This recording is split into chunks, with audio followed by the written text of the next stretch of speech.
So, Psalms 83, as the title says, is a song of Asaph. I think in the continuation that we've been reading and in the book of Psalms, I believe this is the last that has the title from the Psalm of Asaph. Now, who is this Asaph? We truly don't know because the title doesn't give us anything more than that. But there is some context in the verse which some scholars think that this could be that same Asaph who stood up and prophesied to the king Jehoshaphat when they were approaching an army. But there are certain events down there which really doesn't compute because they did not face the same type of enemies or the number of enemies. So there's also some speculation that this could be a prophetic psalm of what is to come. But we don't know where it lies. All we know is what the psalmist has written, and that's what we're going to focus on this morning.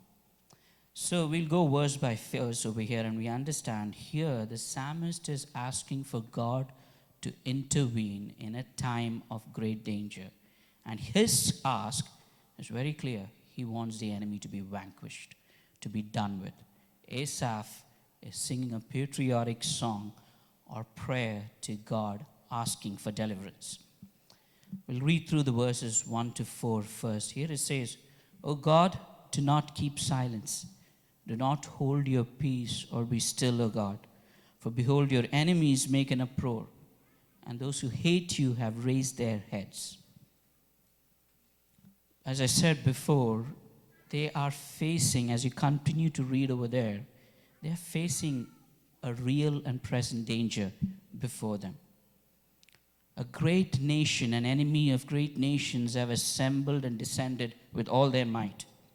And we can see that desperation in Asaph's question over there. He's feeling like all this is happening. There is an enemy that has come against them, and God is silent. If you look through these verses, usually whenever there is a trouble or a calamity that comes upon Israel is because they have backslid or they have gone away from the presence of God. But we don't see Asaph here mending or asking God for forgiveness in any of these verses over here. He's very direct. He's asking God, at this point, O Lord, to not be silenced. Because the next verse over there, for behold, the enemies are making an uproar. Because, Lord, you are remaining silent. The sound of the enemy, the voice of the enemy is getting louder day by day. Their numbers are getting stronger day by day. They are coming against your children, your treasured ones, the one whom you have called. They say they lay crafty plans against your people. They consult together against your treasured ones. They say, come, let us wipe them out as a nation. Let the name of Israel be remembered no more. This is not some kind of an unorganized brute force that is just coming to them all of a sudden and coming. These are very strategically, they have made their plans. They have decided in their hearts, that's it. Israel should be no more. They have made it loud. They proclaimed it out loud as well. Here, Asaph is listening to these words of the enemy. It troubles him that in the midst of this, God is silent. So do not be still. You need to rise. You need to speak. Verse number 5, they say, for they conspire with one accord. Against you, they make a covenant. In this regard, when it comes to wiping out Israel or the Jewish nation, they have one accord, one unity. They may disagree on many, many things, and we'll read through the next of the verses over there where they list down who these enemies are. In verses 6 to 8, the next section over there, he's talking about, okay, we talked about what's going on, what their plan is, what their ultimate aim is. Now let me introduce to you who these men are, who these kings are. The tents of Edom and the Ishmaelites, Moab and the Hagrites, Gebal and Ammon and Amalek, Philistia with the inhabitants of Tyre. Ashur has also joined them. They are the strong arm of the children of Lot. 10 nations is listed over here. 10 people group are listed over here. Some of this are offshoots of the children of Israel itself. And some are enemies that has been there for many, many years. The Ammon, the Amaleks, the Philistines. We know about them time and again. They have come and risen up against the children of Israel. Over there, the psalmist would also put a pause or a selah. Spurgeon says about that selah in this way. There was a good reason for a pause when the nation was in such jeopardy, and yet it needs faith to make a pause, for unbelief is always in a hurry. These nations have come together, they have agreed upon it, they have come in a rush to wipe them out. They're not waiting. But the psalmist over here would put a pause, because faith takes time to build. Because he's going to tell you them now next what has this God, who is silent in the midst of this trouble, has done for them. He's going to go back into history what has happened. And we are all familiar with this. It says over there, do to them, in verse number 9, as you did to Midian, as to Sisera and Jabin at the river of Kishon. We come across these characters in Judges chapter 4. Deborah and Barak, we come across these judges. At this time, there was a king, Jabin, for the king of Canaan. And he was oppressing the children of Israel for 20 years. He had a commander named Sisera. He had 900 iron chariots. That means in those days, if you consider that was the most sophisticated weaponry that they could bring to battle against the people. In verse number 14 of chapter, as we know the story, I won't go much into what happened there in history. But in verse number 14 of chapter 4 in Judges, it says, and Deborah said to Barak, this is after they have agreed upon everything.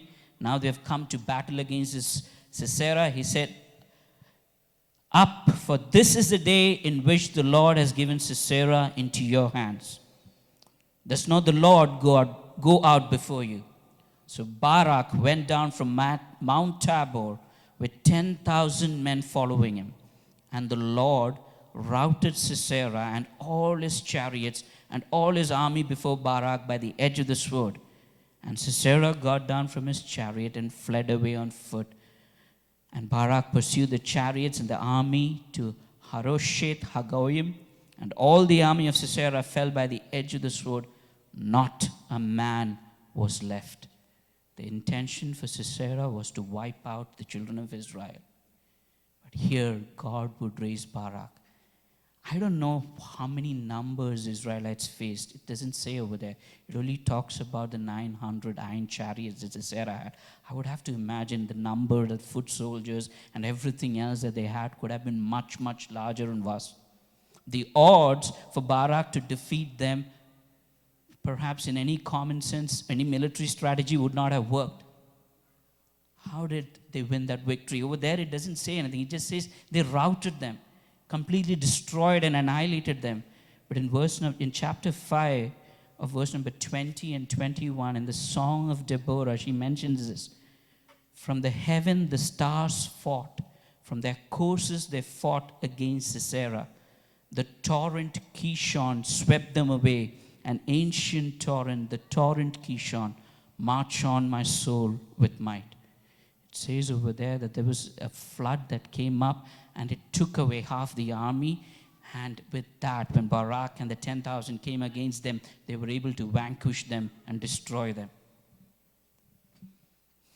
We also know what happens to Sisera down the line. I don't want to go into that. Even he was killed later on by Jael. The second characters that over there, he says, who were destroyed at Endor, who became the dung for the ground. 11 verse number says, make their nobles like Oreb and Zim, and all their princes like Zebah and Zalmunna. Now he's talking about Gideon. Now Gideon and his 300. In chapter 7, it says from verse number 19 onwards. So Gideon and the 100 men who were with him came to the outskirts of the camp at the beginning of the middle watch, when they just had set the watch, and they blew the trumpets and smashed the jars that were there in their hands. Then the 3 companies blew the trumpets and broke the jars. They held in their left hands the torches, and in their right hands the trumpets to blow, and they cried out, a sword for the Lord and for Gideon. Every man stood in his place around the camp, and all the army ran. They cried out and fled. When they blew the 300 trumpet, the Lord set every man's sword against his comrade and against all the army. And the army fled as far as Bethshittah towards Zerada, as far as the border of Abel Meholah by Tabbath. And the men of Israel were called out from Naphtali and from Asher and from all of Manasseh, and they pursued after Midian. In 25, it says, and they captured the two princes of Midian, Oreb and Zeb. They killed Oreb at the rock of Oreb, and Zeb they killed at the winepress of Zeb. Then they pursued Midian, and they brought the heads of Oreb and Zeb to Gideon across the Jordan. When this army descended against Israel, we know that God filtered down from the numbers down to just 300 men that would go out finally into battle. With Barak, God sent 10,000. Here, God wanted to make a point. It was not the might of the 10,000 that rescued you the last time. Yes, you were the odds of 300. When they talk about the numbers that descended over, they say they were like a vast locust. The numbers were not given. But in the end, when we read in chapter 8, verse 10, it says, now Zebah and Zalmunna were in Karkor, and with their army about 15,000 men, all who were left of the army of the people of the east. For there had fallen 120,000 men who drew the sword. 300 against, if I were to calculate just that number, I don't know how many of them fled away. 135, that's like 0.22% that went up against such a vast army. Here God is showing his might, his power, and he has captured these kings, Zebah and Zalmunna, and also Oreb and Zeb. They said, let us take possession for ourselves of the pastures of God. We know time and again the children of Israel has gone through these periods where near destruction, absolute annihilation has come upon them. Yesterday we were talking about this from the book of Esther, where the decree came against to wipe them out completely. In our nearest history, we know from the Holocaust about 6 million Jewish people were killed. But God's purpose for Israel to preserve them, to keep them, has continued to stay that course throughout all those times. Yet God is reminding, or Asaph is reminding God, what you have done in the past, you can do it again. And we need you to come in and intervene in this time. In Deuteronomy chapter 9, verse 4, it says, when God had brought the children of Israel into the land of Canaan, so that they may be aware of why God did this, is a reminder. Say, do not say in your heart, after the Lord your God has thrust them out before you, it is because of my righteousness that the Lord has brought me in to possess this land. Whereas it is because of the wickedness of these nations that the Lord is driving them out before you. These are real physical enemies that the children of Israel faced. In verse number 13 to 17, we see over there what the psalmist is asking should happen to them. And he does not mince his word, because this is battlefield. It's either them or us.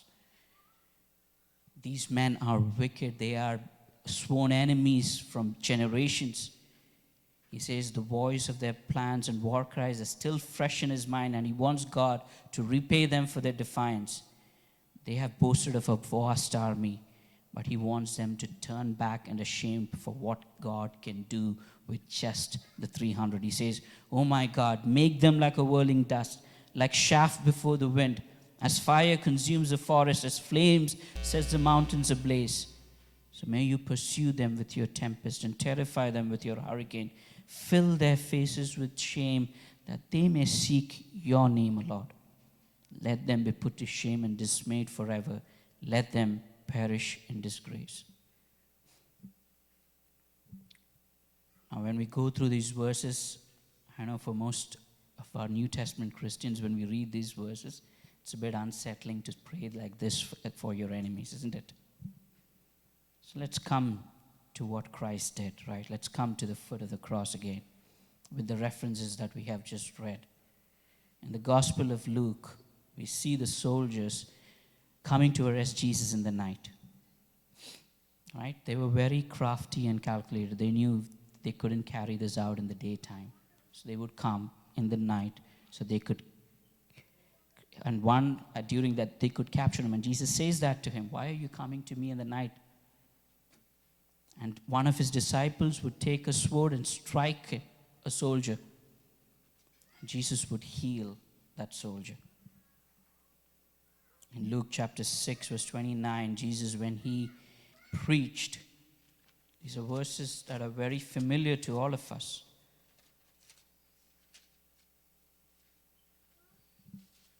6 verses 27, "But I say to you who hear, love your enemies, do good to those who hate you, bless those who curse you, pray for those who abuse you. To one who strikes you on the cheek, offer the other also. From one who takes away your cloak, do not withhold your tunic either." Now Jesus is in the middle of this very situation where these words are going to become true to him, the Son of God. We see, just like in these verses over here, where they come together, they set councils. First, Jesus is presented before the Jewish council. Then he would go before Pilate. Pilate would send him to Herod. Herod back to Pilate. Finally, they have to obey the angry mob and crucify Jesus. We see that Jesus is humiliated, he's mocked, he's jeered, he's beaten, and he's taken to face all these false accusations and finally to be deemed to die on the cross. They had decided that they would wipe him out completely. The name of this Jesus and his followers would be done forever. God would remain silent in the midst of all of that. He would put a pause to what was going to happen over there. When I think about that moment, when they were cursing him under his breath, when they were calling out names, they had not realized that he was the author of that very breath that they had taken.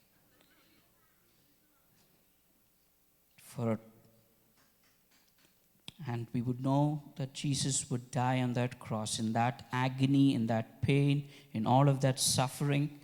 The one cry that he would cry out more than anything else is, my Father, why have you forsaken me?" The silence of God in that moment was very painful for Christ. It's very painful for the children of God. But God had to be silent. There had to be a pause for 3 days. Just when they thought they had done with him, they had done the best that they could do, they will no longer ever hear the name of Jesus again. On the third day, the very author of life would be risen up again. You know, when we talk about Barak, 10,000, when we talk about Gideon, there were 300. The 12 that Jesus assembled, they all scattered, they all went away. When Jesus came back, he brought them back. With just 11 men, this gospel would be preached to the rest of the world. My pastor keeps saying this, right? They turned this world upside down. 17.